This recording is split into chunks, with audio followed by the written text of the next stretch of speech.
Continues here on One News Now. I'm Pauline Verzosa. Is it Alice Guo or Guo Huaping? Senator Sherwin Gatchalian unveiled new documents indicating that the suspended Bamban mayor came from China. Based on the documents, Alice Guo's real name is Guo Huaping, and she entered the Philippines on January 12, 2003, when she was 13 years old.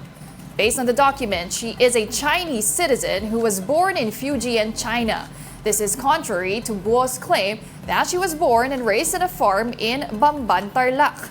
The documents also show that Guo's real birth date is August 31, 1990, and not July 12, 1986.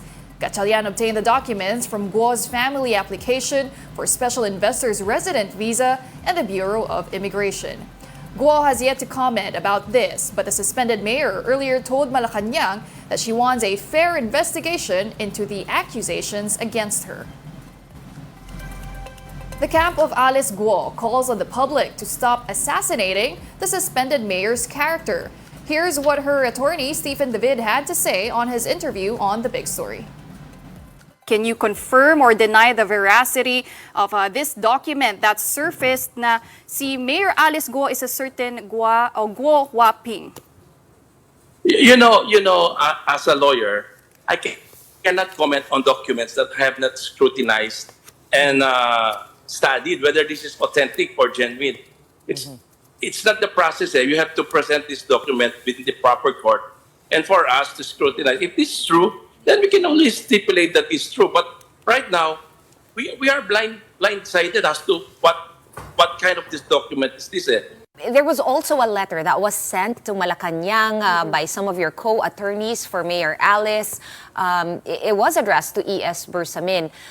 She, of course, is making a plea for a fair investigation. What more can you tell us about that? And how do you think this will change the mind of the PAOK against they're already thinking of filing human trafficking charges against her? Well, basically, the reason why the Mayor Alice submitted a letter to the office of the PAOK, because we want to be spared from publicity trial. Right now, the PAOK is claiming that they are filing cases with tons of evidence, but then it's better if they just file it and present the evidence in court. Right now, everything's in media, so how can we respond to this? Publicity is publicity, and right now, the character of mayor is being assassinated, and we cannot even defend it. That's why we're asking, in the sake of fairness and truth, that at least refrain from doing these things. Attorney, moving forward, what are the next legal steps from your camp to challenge the suspension for Mayor Alice Guo? Well, right now, we already filed the motion to lift, but we're still awaiting the resolution of the Honorable Ombudsman. We have not received any resolution from them at the moment.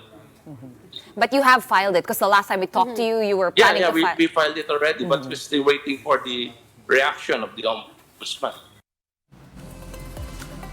The Justice Department confirms the extradition hearing for expelled Negros Oriental Representative Arnie Teves has concluded. The Timor-Leste Court of Appeals is now waiting for position papers from both Teves and the Philippine government. A decision should come by the end of June. The DOJ is optimistic about a favorable outcome, noting their witnesses effectively countered Teves's arguments. Teves is currently under house arrest in Timor-Leste. He faces multiple charges in Manila, including murder-related ones to the Pamplona shooting that killed Governor Roel Degamo and 9 others. We'll be back with more stories after the break. Keep it here on One News.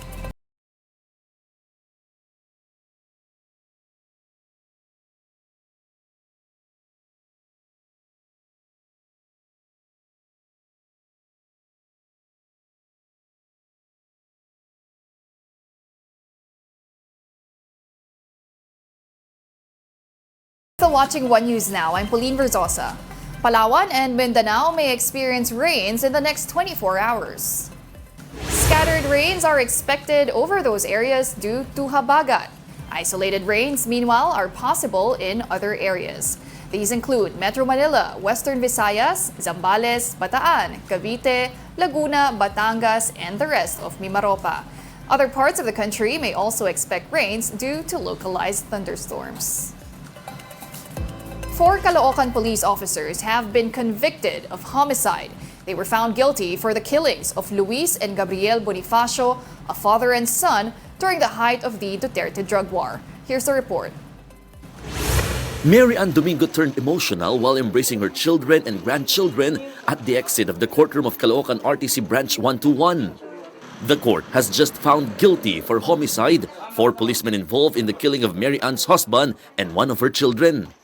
Father and son, Luis and Gabriel Bonifacio, are among the thousands of victims of the drug war in 2016. After 8 years of legal battles, Mary Ann's family has now achieved justice. Dito ko naramdaman na may hustisya pala. At ito rin yung daan na patuloy ko ipaglalaban yung mag-ama ko. Para makamit ko talaga yung totoong hustisya para sa mag-ama ko. But for the victims' lawyers, the court's decision can only be regarded as a half victory.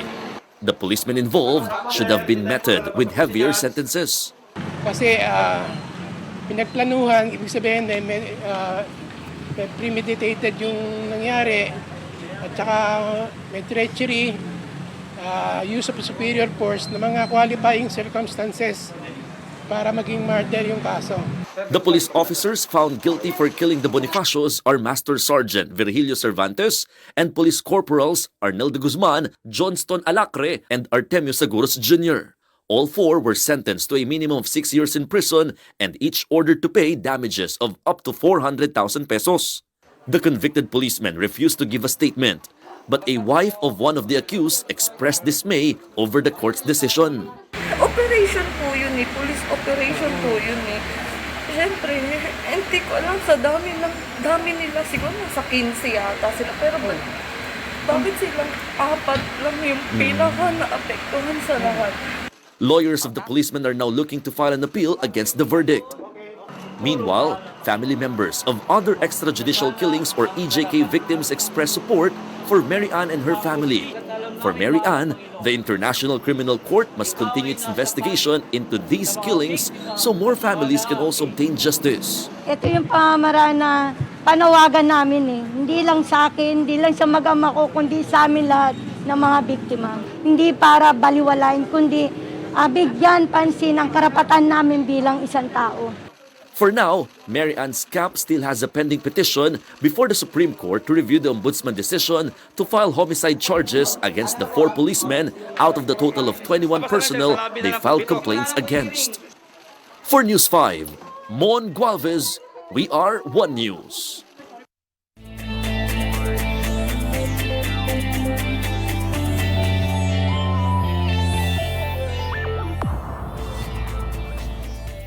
Filipina gymnast Emma Malabuyo will represent the country in the upcoming Paris Olympics. Let's get to know her more in this report from Mobile Journal Denise Valdesancho.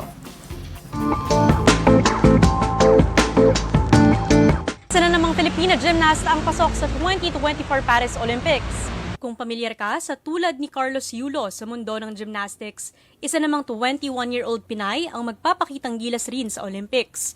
Meet Filipino artistic gymnast Emma Malabuyo. 5 years old pa lang, alam niya nang para sa kanya ang pagiging gymnast.